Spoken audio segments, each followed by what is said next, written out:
강원도 강릉에 오죽헌이라고 하는 곳이 있습니다. 까마귀 오자, 대나무 죽자, 집헌자 오죽헌입니다. 까마귀가 검지 않습니까?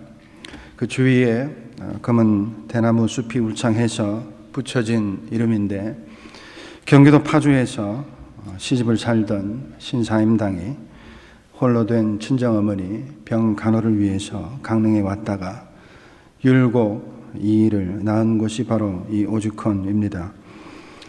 거기 가보시면 율곡 선생이 평소에 좌우명으로 여겼던 많은 글귀들이 여기저기 걸려 있는데, 그 가운데 이러한 문구가 있습니다. 견득사의 수기 치인, 볼견자 얻을 득자입니다.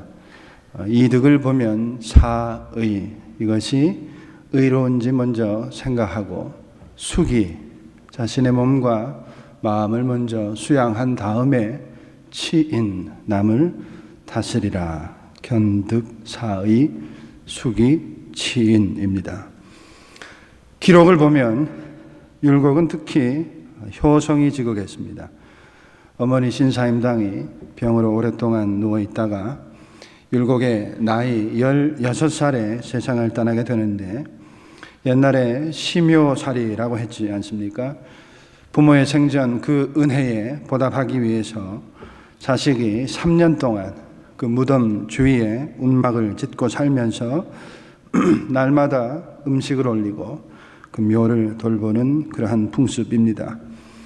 어린 나이에 그렇게 어머니를 잃은 슬픔을 달래며 살았는데, 설상가상으로 집에 권씨라 하는 계모가 들어와서는 날마다 술 주정을 하고 자기를 학대하고, 그래서 율곡이 금강산에 들어가서 승려가 되었던 적도 있었습니다. 그렇게 해서 유교뿐만이 아니고 불교의 배경을 가진 이 사람의 글이지만, 이 수기치인이라고 하는 말, 우리가 성경을 통해서도 확인하게 되는 말입니다. 사도 바울이 고린도전서 9장 27절에 내가 내 몸을 쳐서 복종하게 함은 내가 남에게 전파한 후에 오히려 내가 버림을 당할까 두려워함이로다 했습니다. 주님께서도 말씀하십니다. 어찌하여 형제의 눈 속에 있는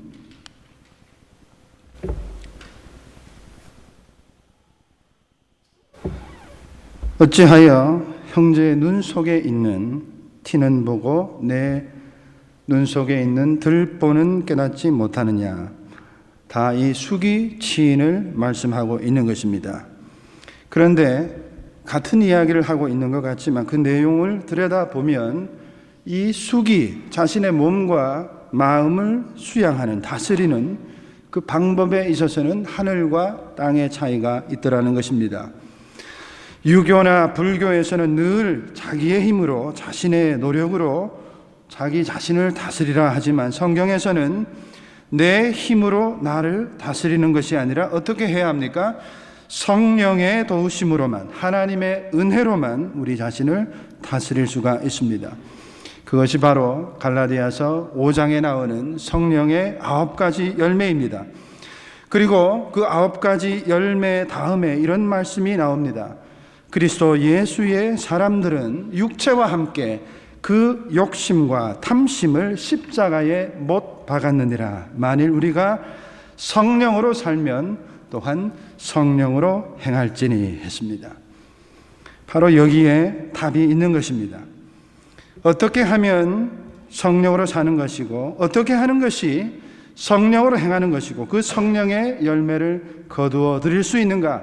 성경은 분명히 우리에게 말씀하고 있습니다. 십자가를 통해서만이 우리가 성령의 삶을 살아갈 수 있다 했습니다. 그래서 갈라디아서 2장 20절에서 사도 바울이 위대한 고백을 하지 않습니까? 내가 그리스도와 함께 십자가에 못 박혔나니 이제는 내가 사는 것이 아니요 내 안에 그리스도께서 사는 것이라. 이제 내가 육체 가운데 사는 것은 나를 사랑하사 나를 위하여 자기 자신을 버리신 하나님의 아들을 믿는 믿음 가운데 사는 것이라 했습니다. 그래서 우리의 신앙의 핵심은 바로 이 십자가입니다. 그 다음에 질문이 있다면, 그러면 어떻게 해야 우리도 주님처럼 십자가에 못 박히는 삶을 살아갈 수 있는가? 어디에서부터 시작을 해야 하는 것입니까? 십자가를 향해 몸소 나아가시고, 그리고 그 십자가를 지신 우리 주님께서 본을 보여주셨습니다. 복음서를 읽다 보면 우리 주님께서 물러가셨다, 한적한 곳으로 가셨다, 떠나가셨다, 조용한 곳으로 가셨다, 그러한 표현들이 적지 않게 나오는 것을 볼 수가 있습니다. 마가복음 3장 7절에 예수께서 제자들과 함께 바다로 물러가시니, 누가복음 4장 42절에 날이 밝음에 예수께서 나오사 한적한 곳에 가시니, 요한복음 6장 15절에서도 다시 혼자 산으로 떠나가시니라. 마태복음 14장 13절에서도 예수께서 그 말을 들으시고 거기서 배를 타고 따로 외딴 곳으로 물러가시니라. 때로는 제자들과 함께 하기도 하셨지만, 많은 경우에 우리 주님께서는 조용한 곳을 찾아서 홀로 나아가셨던 것을 볼 수가 있습니다. 예수께서는 왜 이토록 사람들을 피해서 한적한 곳으로, 조용한 곳으로 나아가셨을까? 우리 주님께서는 기도하기 위해서 나아가셨습니다. 하나님의 아들이신 예수께서도 이 땅에 공생애를 사시면서 기도하기를 쉬지 않으셨던 것입니다. 요한복음 10장 30절, 나와 아버지는 하나이다 선포하신 참 하나님이시고 참 신이신 우리 주님께서도 기도하기를 게을리하지 않으셨던 것입니다. 십자가에서 죽으시는 그 순간까지도 예수께서는 하나님을 찾으시고 그 하나님께 도우심을 구하며 그 기도의 힘으로 십자가를 지신 것입니다. 기도 없이는 십자가를 질 수가 없습니다. 기도 없이는 아직도 이 속에서 살아 꿈틀거리는 내 자신을 죽일 수가 없습니다. 분노를 죽일 수가 없습니다. 미움을 죽일 수가 없습니다. 욕심을 죽일 수가 없습니다. 내 힘으로 한번 해보지요. 잠깐 되는 것 같지만 곧바로 되돌아갑니다. 그래서 기도 없이는 우리가 예수를 쫓아간다, 예수를 믿는다 말할 수가 없는 것입니다. 기도 없이는 예수가 그리스도이십니다, 살아계신 하나님의 아들이십니다, 우리의 삶이 담겨져 있는, 살아있는 그 고백을 할 수가 없는 것입니다. 오늘날 예수를 쫓아간다고 하는, 그 예수를 닮아간다고 하는 저와 여러분들의 삶 속에 이러한 모습이, 기도의 모습이 있는지, 말씀을 통해서 우리에게 약속하신 그 영생의 축복 우리가 바라보면서 주님 지신 그 십자가 저도 지고 가겠습니다 고백한다라고 하는, 오늘 우리에게 기도의 삶이 있는지 우리는 먼저 들여다 보아야 할 것입니다. 또 한 가지, 우리 주님께서 사람들과 더불어 함께 지내시면서 말씀도 가르치시고 음식도 함께 나누시고 기적과 능력도 베푸셨지만 때로 조용한 곳을 찾으셨던 것은 사람들의 그 기대와 생각이 주님의 것과는 너무나도 달랐기에 예수께서는 이들과 거리를 두시기 위해서 물러나셨던 것입니다. 오병이어의 그 기적을 보고는 사람들이 이렇게 외칩니다. 참으로 이분이 세상에 오실 그 선지자이시구나. 요한복음 6장 14절입니다. 이분이 메시아시구나, 이분이 왕이시구나, 이분이 우리가 그토록 기다리던 다윗의 자손 그분이시구나. 사람들의 판단은 옳은 것이었지만 그 동기와 그 목적이 주님의 것과는 너무나 달랐기에 예수께서는 물러나셨던 것입니다. 우리의 삶도 이러해야 합니다. 우리가 성경을 통해서 배워 알고 있는 그 말씀의 삶을 살아가려고 하는데, 오늘 내게 부딪혀오는 그 상황들이, 오늘 내게 주어지는 그 삶의 조건들이 때로는 너무나 엉뚱해서 무엇을 어떻게 해야 할지 모를 때에 그 자리를 피해야 할 때가 있습니다. 때로는 한 걸음 물러서야 할 때가 있습니다. 때로는 그 자리를 떠나야 할 때가 있습니다. 특히 우리의 모습이, 이 내면의 모습이, 이 속사람이 너무나 연약해서 세상의 그 물결에 맞서 싸워 이길 수 없다면 그 자리를 피해야 할 때가 있다는 것입니다. 우리 주님께서는 능력이 없어 피하신 것이 아니지요. 그 때를 기다리신 것 뿐입니다. 우리도 기도하며 그 때를 기다리는 것입니다. 그 때가 되었을 때 우리 주님께서는 담대히 나아가셨습니다. 십자가를 향해서 나아가셨고 예루살렘을 향해서 나아가셨고 겟세마네 동산에서는 스스로 나아가셔서 결박을 받으셨고 호산나 다윗의 자손이여 우리를 구원하소서 외치는 그 사람들 향해서 우리 주님께서는 나아가셨습니다. 물러나야 할 때는 물러나셨고 또한 앞으로 나아가야 할 때는 전진하셨던 것입니다. 이처럼 그 때를 알고 그때에 합당한 모습으로 살아가는 것, 이것이 얼마나 중요한지 모릅니다. 오늘 본문은 그 때를 알았던 한 사람의 이야기입니다. 이 사람은 평범한 사람이 아니었습니다. 남유다의 왕이었습니다. 히스기야라고 하는 이름을 가진 왕이었습니다.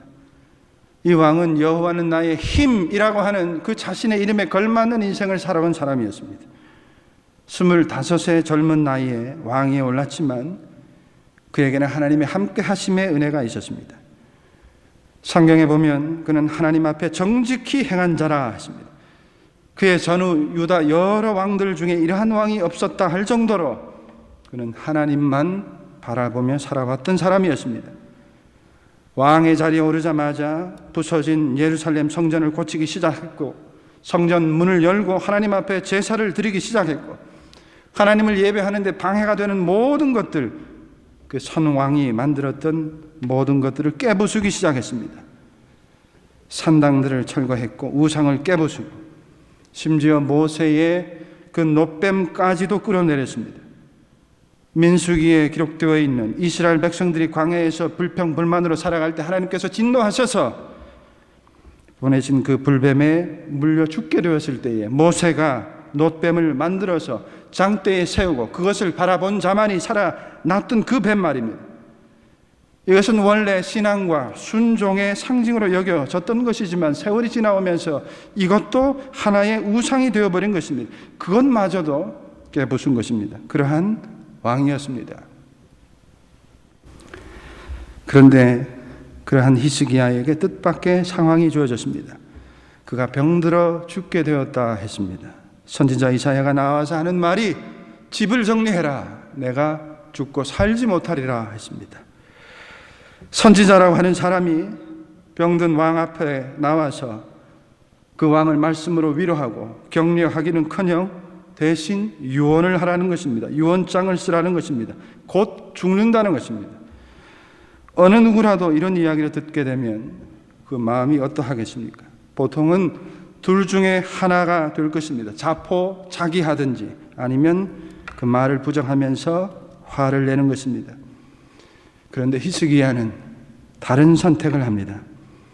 내 목숨은 여기까지구나. 내게 주신 생명이 이것이 전부구나. 그렇게 마음을 접지 않았습니다. 포기하지 않았습니다. 뿐만 아니라 하나님의 사자라는 사람이 소망을 주고 힘을 실어주는 그러한 이야기는 들려주지 못할 망정 무슨 쓸데없는 소리냐.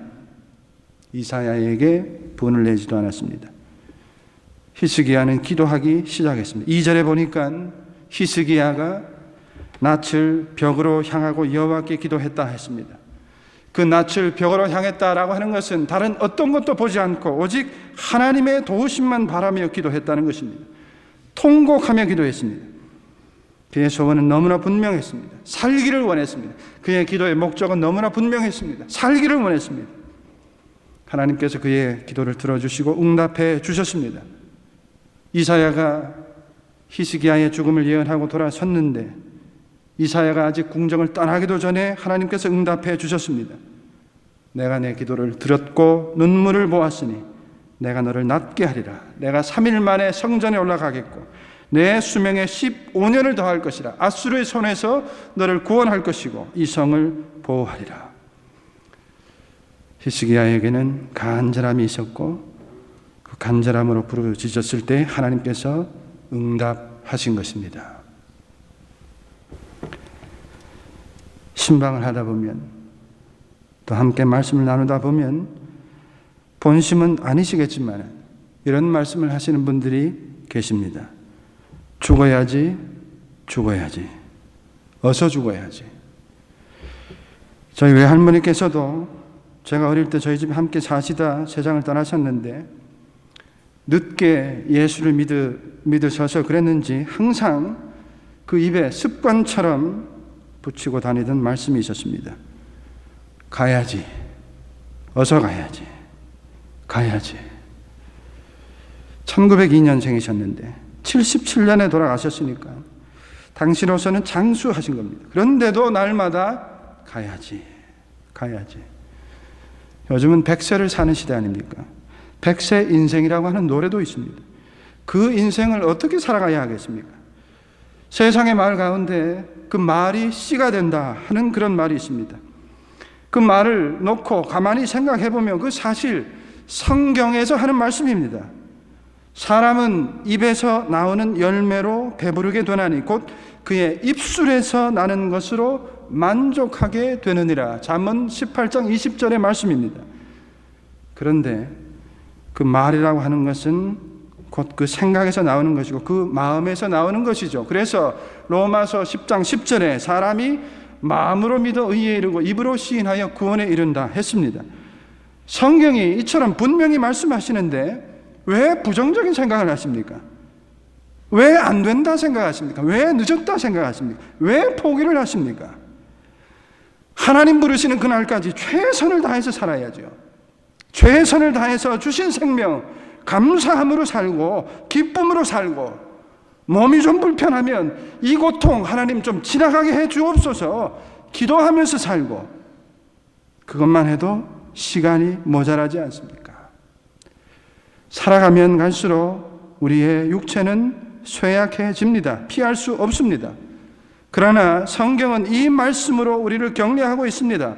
그러므로 우리가 낙심하지 아니하노니 겉사람은 후패하나 우리의 속사람은 날마다 새로워진다 했습니다. 기도를 통해서 새로워지는 겁니다. 시편 71편 9절 말씀에 늙을 때에 나를 버리지 마시며 내 힘이 쇠약할 때에 나를 떠나지 마소서. 기도를 통해서 우리가 붙잡게 되는 확신입니다. 염려하지 마시고 기도하시기 바랍니다. 이사야서 46장 4절에 이런 약속의 말씀이 있습니다. 너희가 노년에 이르기까지 백발이 되기까지 내가 너희를 품을 것이라. 내가 지었은즉 내가 업을 것이요 내가 품고 구하여 내리라.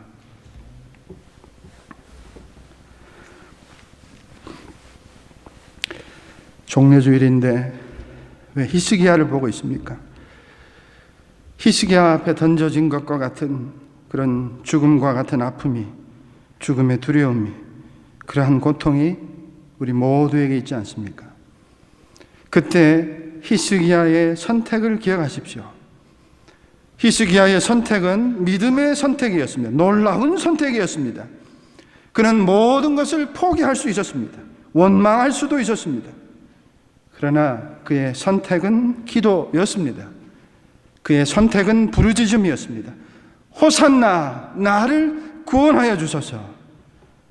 히스기야는 살기를 원했고 구원받기를 원했고 무엇보다도 간절함이 그에게는 있었습니다. 눈물로 기도했고 하나님께서 응답해 주신 것입니다. 우리 성도들께서도 이런 마음으로 살아가시기를 바랍니다. 나를 구원하여 주소서. 물에 빠진 사람이 해야 할 것은 부르짖는 것입니다. 하나님 살 만큼 살았습니다. 감사합니다. 이 기도 전에 먼저 부르짖는 것입니다. 하나님 나를 구원하여 주옵소서. 이 기도 하나님께서 들으시겠습니까? 그 의심 이전에 먼저 부르짖는 것입니다. 하나님 나를 구원하여 주옵소서. 부르짖을 때 하나님께서 응답하십니다. 기적을 베풀어 주십니다. 여호수아가 가나안 족속을 멸할 때 하나님께서 해와 달을 멈추게 하신 것처럼 아하스의 해식에, 문자적으로 하면 아하스의 계단입니다. 아하스는 히스기야의 선대왕입니다. 그때 만들어진 그 계단, 그 옆에 세워진 그 기둥의 그림자를 하나님께서 뒤로 물러가게 하신 것입니다. 기적을 베풀어 주신 것입니다. 바로 기도의 능력입니다. 6.25 전쟁 때 예수 믿는 부모가 아들을 최전방으로 보내면서 당부를 합니다. 내가 살아 돌아올 때까지 우리는 매일 새벽 5시에 일어나서 너를 위해서 기도하겠다. 네가 어디 곳에 있든지 간에 새벽 5시가 되면 우리가 너를 위해서 기도하고 있다는 사실을 잊지 말고 용기를 가져라. 그러면서 아들을 떠나보냈습니다. 이 아들이 최전방에 배치를 받고 수많은 위기를 만났지만 그때마다 자기를 위해 기도하시는 그 부모님을 생각하면서 이 아들은 힘을 얻었습니다. 그런데 어느 날 이 아들이 보초를 서고 있었는데 새벽 5시쯤 되었습니다. 그 시간은 그의 부모님이 자기를 위해서 기도하는 시간 아닙니까? 그 생각이 나서 자기도 모르게 그 자리에서 무릎을 꿇었는데 바로 그때 자기 머리 위로 지나가는 총알을 느낀 것입니다. 기도의 능력이 이런 것입니다. 지금은 부르짖어야 할 때입니다. 원망할 때가 아닙니다. 기도하며 나아갈 때입니다. 지금은 포기할 때가 아닙니다. 우리가 이민의 삶을 살면서 욕심 부릴 것이 무엇이 있겠습니까? 하나님 허락하신 인생 감사함으로 살기를 원합니다. 기쁨으로 살기를 원합니다. 맡겨주신 직분, 사명, 충성으로 감당하며 살기를 원합니다. 그 일을 감당할 수 있도록 육신의 강건함을 허락해 주시고 하나님 믿음을 더하여 주시옵소서. 우리 안에 평강을 허락해 주시고 하늘나라만 바라보게 하옵소서. 그것이 바로 하나님 앞에 올려드리는 진정한 호산나의 외침인 것입니다. 예수 우리 왕이여 이곳에 오셔서 우리를 다스려 주시옵소서. 이 외침을 저와 여러분들이 회복할 수 있기를 원합니다. 호산나의 외침 우리 가운데 회복해야 합니다. 그것이 믿는 자의 삶입니다. 그것이 바로 우리가 하나님 앞에 서는 그날까지 지켜내어야 할 우리의 모습입니다. 저와 여러분들의 상황이 어떠하든지 우리의 형편이 어떠하든지 하나님 앞에 믿음으로 지켜내야 할 우리의 모습입니다. 기도는 우리로 하여금 주님을 온전히 쫓아가게 하는 능력입니다. 호산나의 외침을 끊어지지 않게 하는 능력입니다. 우리를 구원하시는 그 하나님의 사랑을 경험케 하는 능력입니다. 시작되는 고난주간 한 주간의 삶을 통해서 여러분들에게 주어진 시간을 구분하시고 때를 구분하시고 삶을 구별하셔서 하나님 앞에 온전히 나아가실 수 있기를 바랍니다. 그리해서 사망에서 생명으로, 절망에서 소망으로 우리의 삶을 옮기시는, 우리의 마음을 변화시켜 주시는 그 부활의 주님을 기쁨으로 맞이하시는 명성의 모든 믿음의 성도들 되시기를 주님의 이름으로 간절히 축원합니다. 호산나 우리를 구원하여 주시옵소서. 간절히 부르짖을 때 히스기야가 경험했던 그 기적의 역사가 저와 여러분들의 삶 가운데 일어날 줄로 믿습니다. 기도하시겠습니다.